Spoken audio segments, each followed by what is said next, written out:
ಈ ಅಡುಗೆ ಮನೆಗೂ ಅದೇ ಥರ ಚಾವಣಿ ಮಾಡಿದ್ದು. ಇದು ಯಾವಾಗ ಬಿದ್ದು ಏನಾಗುತ್ತೆ ಗೊತ್ತಿಲ್ಲ ನೋಡಿ.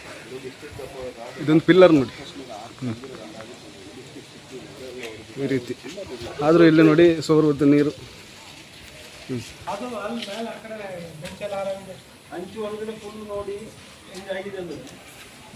ಅದ್ರೊಳಗಡೆ ಫುಲ್ಲು ಸೋರ್ತಾ ಇದೆ.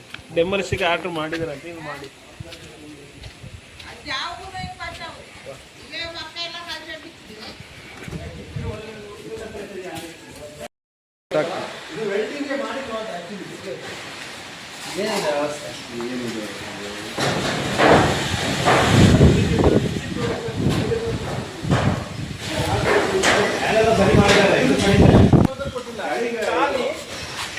ಕೊಟ್ಬಿಟ್ಟಿಲ್ವಾ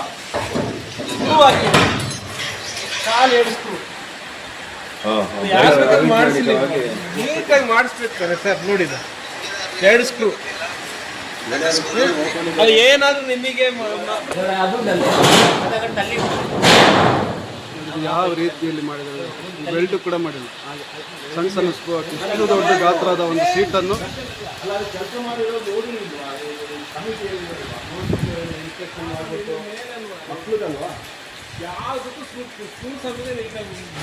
ಕ್ಲಾಂಪ್ ಹಾಕಿಲ್ಲ.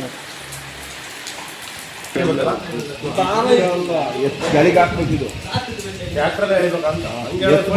ಡ್ಯಾಮೇಜ್ ಆಗುತ್ತೆ. ಅದು ಹೀಟಲ್ಲ.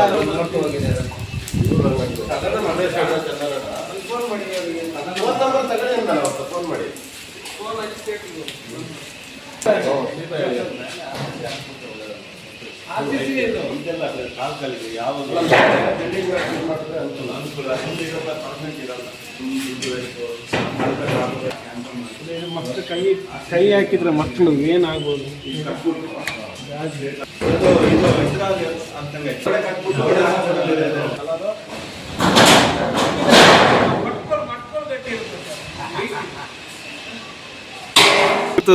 ನೀವೇನು ಹೇಳಲಿಕ್ಕೆ ಬಯಸ್ತೀರಿ? ಯಾರಿಗೆ ಇದ್ರ ಬಗ್ಗೆ ಒತ್ತಾಯ ಮಾಡೋಕ್ಕೆ ಬಯಸ್ತೀರಿ? ಇದು ಕಳಪೆ ಕಾಮಗಾರಿಯಿಂದ ಎಲ್ಲ ಇದು ಗಾಳಿ ಮಳೆಗೆ ಎಲ್ಲ ರಾತ್ರಿಗೆ ಜೋರಾಗಿ ಸುರಿದ ಗಾಳಿ ಮಳೆಗೆ ಎಲ್ಲ ಬಿದ್ದೋಗಿದೆ. ಇದು ತುಂಬ ಕಳಪೆ ಕಾಮಗಾರಿಯಾಗಿರುತ್ತದೆ. ಕಾಂಟ್ರಾಕ್ಟ್ಗಳ ಬೇಜವಾಬ್ದಾರಿತನದಿಂದ ಈ ರೀತಿ ಆಗಿರುವುದು ಊಹಿಸುತ್ತೇನೆ. ಹೇಳಿ.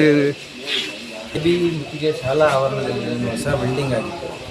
ಅದರ ಮೇಲ್ಛಾವಣಿ ಕಳೆದ 3 ತಿಂಗಳ ಹಿಂದೆ ಅಷ್ಟೇ ಕಾಮಗಾರಿಗೊಂಡಿತ್ತು. ಯಾವ ರೀತಿ ಕಾಮಗಾರಿ ಮಾಡಿದ್ದಾರೆ ಅಂದರೆ, ಬರೀ ಒಂದು ಗಾಳಿ, ಜಾಸ್ತಿ ಏನು ಬಂದಿಲ್ಲ, ಬಿರುಗಾಳಿ ಏನು ಬಂದಿಲ್ಲ, ಬರೀ ಒಂದು ಗಾಳಿ ಬಂದಿದ್ದಕ್ಕೆ ಮೇಲ್ಛಾವಣಿ ಕುಸಿದು ಕೆಳಗೆ ಬಿದ್ದಿದೆ. ಅದು ನೈಟ್ ಟೈಮಲ್ಲಿ, ರಾತ್ರಿ ಹೊತ್ತೆಲ್ಲ ಆಗಿದ್ದಕ್ಕೆ ಏನು ಪರವಾಗಿಲ್ಲ ಅನ್ಬೋದು.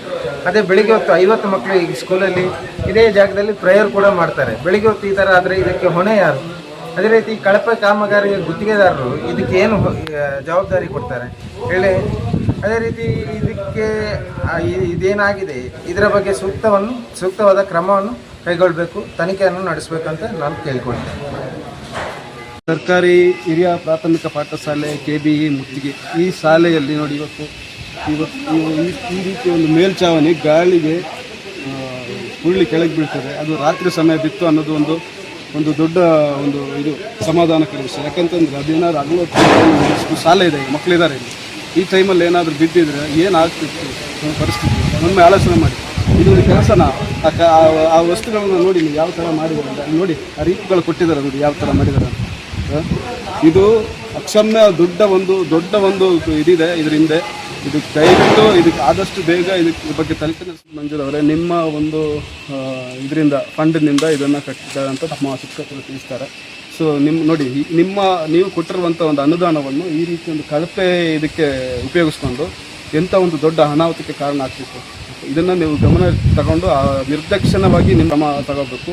ಮತ್ತು ಈ ರೀತಿ ಒಂದು ಘಟನೆ ನಡೆಯೋದಕ್ಕೆ ಮರುಕಳಿಸದಂತೆ ಜಾಗ್ರತೆ ವಹಿಸಬೇಕು. ಮತ್ತು ಇದನ್ನು ನಾನು ಒತ್ತಾಯಪೂರ್ವಕವಾಗಿ ಮನವಿ ಸಲ್ಲಿಸ್ತಿದ್ದೀನಿ. ನಾನು ಶಂಸುದ್ದೀನ್ ಪುತ್ತು, SDMC ಮಾಜಿ ಅಧ್ಯಕ್ಷ, ಸರ್ಕಾರಿ ಹಿರಿಯ ಪ್ರಾಥಮಿಕ ಪಾಠಶಾಲೆ KBE.